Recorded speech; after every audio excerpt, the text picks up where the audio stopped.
Zee 24 तास एक पाऊल पुढे। गडचिरोलीत होणारी चोरटी शिकार आणि लुप्त होत चाललेला पर्यावास यात कसेबसे तग धरून राहिलेले वन्यजीवांसमोर आता पाणी टंचाईचं भीषण संकट उभं राहिलंय।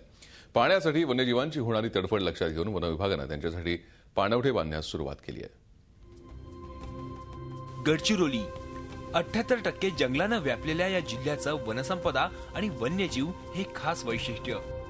मात्र कधी चोरटी शिकार तर कधी माणसानं लावलेले वणवे यात कसाबसा तग धरू पाहणाऱ्या वन्यजीवांना आता वाढत्या तापमानाचीही झळ बसू लागलीय। जंगलातले पाण्याचे स्रोत आटू लागलेत, त्यामुळे पाण्यासाठी वन्यजीवांचा वावर गावांकडे वाढू लागलाय आणि त्यातून उद्भवतायत हे असे प्रसंग।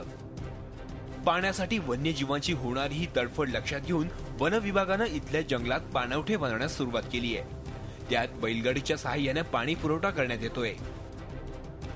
वन विभाग केवळ पाणवठे बांधून थांबला नाही, तर या पाणवठ्यांची आणि त्यावर पाणी पिण्यासाठी येणाऱ्या प्राण्यांची निगा राखण्यासाठी वन विभागानं वनमजूरही नेमलेत।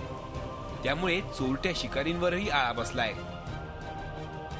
कोणी लोक कदाचित नाही का म्हणजे प्राण्याला कोणी विष टाकू शकते किंवा काही शिकार करू शकते, त्यासाठी नाही रक्षण व्हावं म्हणून नाही का मी नाही म्हणलं तरी 100 मीटर हे जे अंतरावर राहून मी या पाणवठ्याचं म्हणजे प्राण्याचे रक्षण करतो।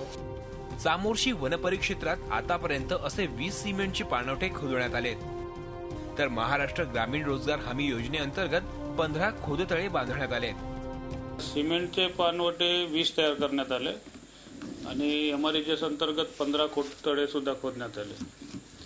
त्याच्यामध्ये 20 पाणवट्यामध्ये दरवर्षी आपण बैलबंडी लावून दररोज टाके साफ करून त्याच्यामध्ये पाणी टाकत असतो आणि त्याच्यात एक माणूस सुद्धा रखवालदार राहतो।